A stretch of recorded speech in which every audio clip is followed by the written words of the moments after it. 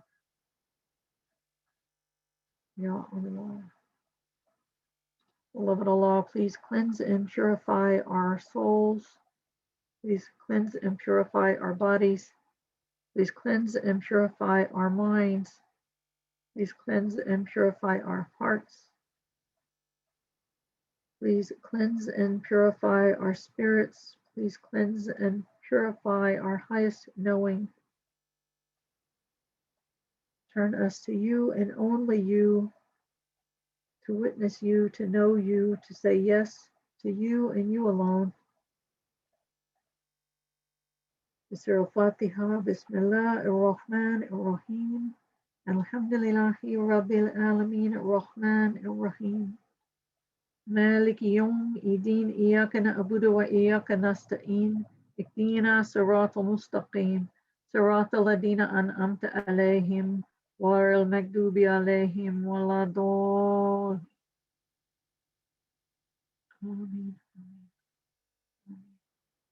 I'd like to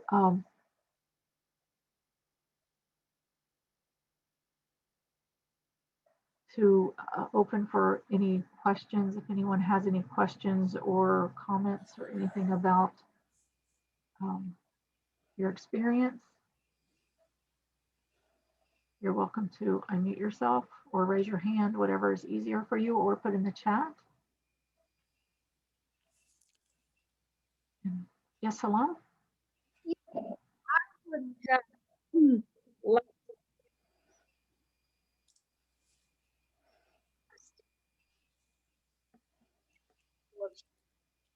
Salam, you're cutting in and out. I don't hear you. Is that just me? I'm going to No, mute.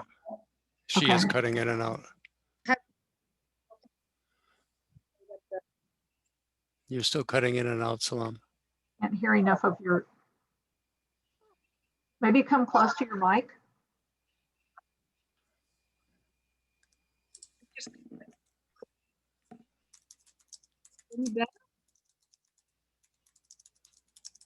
Keep No. speak a little more. There you go.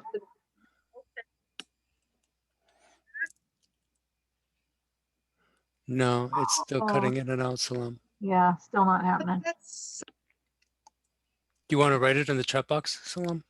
No. Take Okay. I'm not a Oh, now you're coming through. Try again, one more time. coming through. Feelings.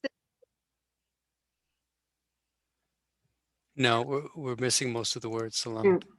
Okay. Or what?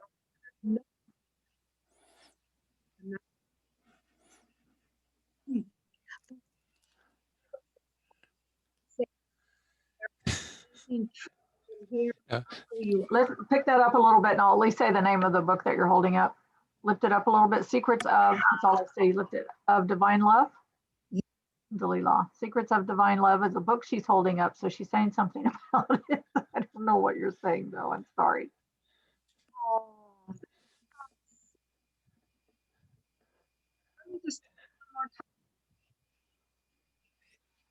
Yeah, it's not coming through, Salam.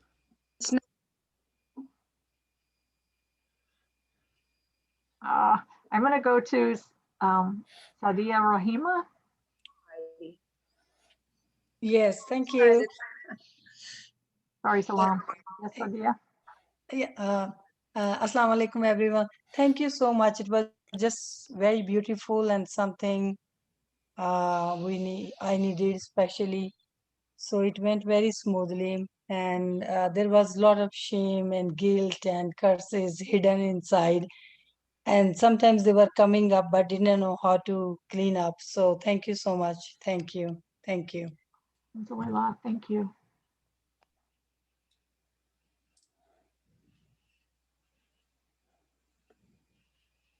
There's a question in the chat that says, I have a question. Should we pass the message of Allah, salawat ta'ala, to our children or let them free to find themselves?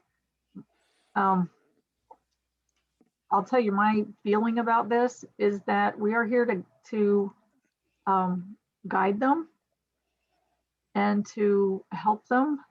When you, I know there are some things we do need to let them find for themselves, but in terms of what we give them to what we offer them as their environment, their foundation, that can vary widely, right? And I think that we can do our best to give them the best foundation and the best environment that we can so that they will have, and give them the right guidance, right? You want to teach them,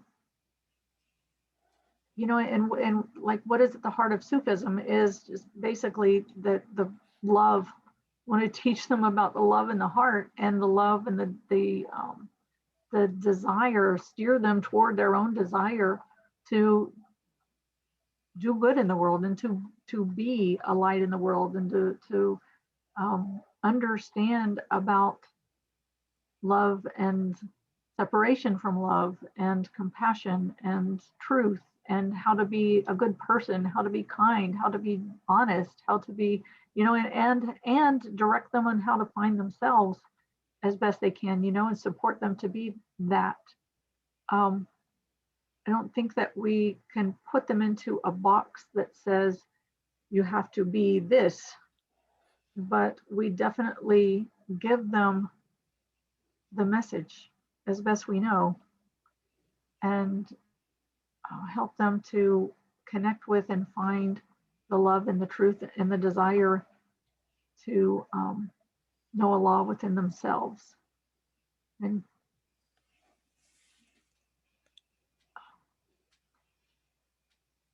it's hard, I think, because I know this is one of the things I struggle with all my great nieces and nephews that I see. They're, well, they range in age now from 16 or so and from 1 to 16 or so, my great nieces and nephews, and they they're all, seeing them in their beauty and their glory and all of their light of who they are, and then seeing them in the struggles that they have. It's hard to watch the people that we love struggle. And we want to help them as best we can. And I think, what Allah gives us to help them, we help them. And at the same time, we can't, make them to be clones of ourselves or even to be perfect, because Allah gives everyone their own path in life. They've got to travel to find themselves. So to see them make mistakes and to, see their parents make mistakes is just as hard, right? See their parents make mistakes and you want to say, oh my gosh, how are you being that way with this child? Here, do it this way, right? that's what I really want to do. And yet, there's that place where you have to trust. I mean, the same like with this song that I'm talking about. I was talking with one of my nephews the other day about, I just can't believe what our culture is calling this the song of the year, and it's horrible, and it's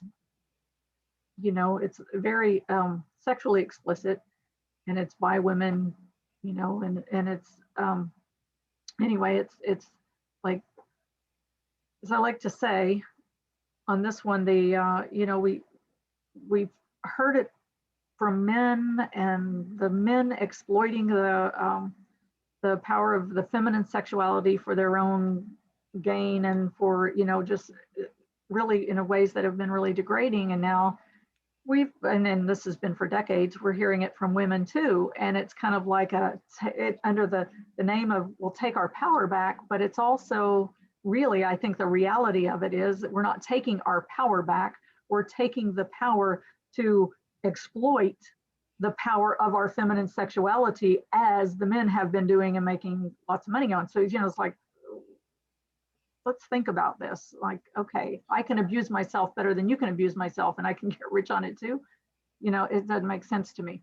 So, when I see them influenced by this in their behaviors and the things that they struggle with, it's a lot of pain. And at the same time, we have to guide as best we can, let them know what we believe is right and wrong, and they have to ultimately make their choices and, make mistakes. Okay, so I see we're right at 5 o'clock. Oh, we're just over 5 o'clock, and there's a couple of things in the chat. Abdullah, would you like me to read these from the chat or wrap it up? No, you can, if you want to go longer, that's fine. Okay, I'll just read these. Okay, Habiba says, my son Johnny Ahmed used to listen to morning call in his high chair. He started saying Fatiha when he was so small through osmosis. It was sweet. Oh, that's beautiful. Alhamdulillah. And Raufa says, this is a community of beautiful hearts. May Allah purify each of us of the scourge of white supremacy in our societies. It may affect us, white, black, brown, etc. Purification from any negativity it brings about in our lives. Alhamdulillah. Thank you so much. Thank you so much. Can I try again? Can you hear me now? I'm using my phone. Oh, good. Okay, go for it. So I wanted to just say about this book, Secrets of Divine Love. It is one of the most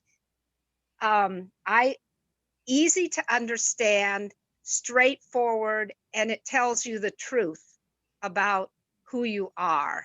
And it says it in such a beautiful way that, it's almost like you want to cry. It's like, this is who I really am.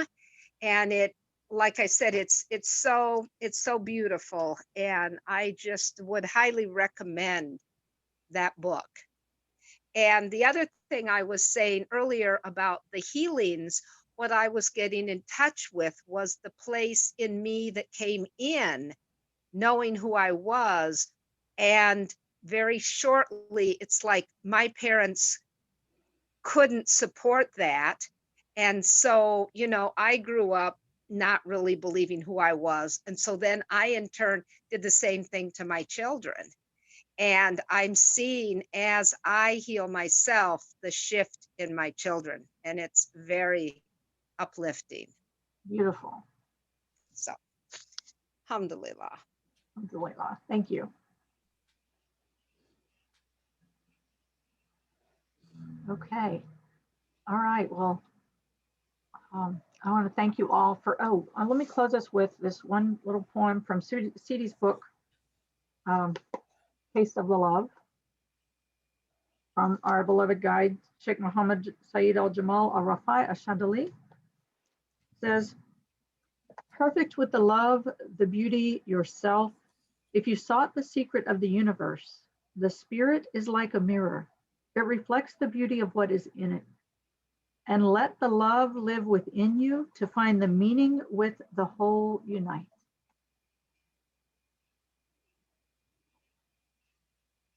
Perfect with the love, the beauty, yourself.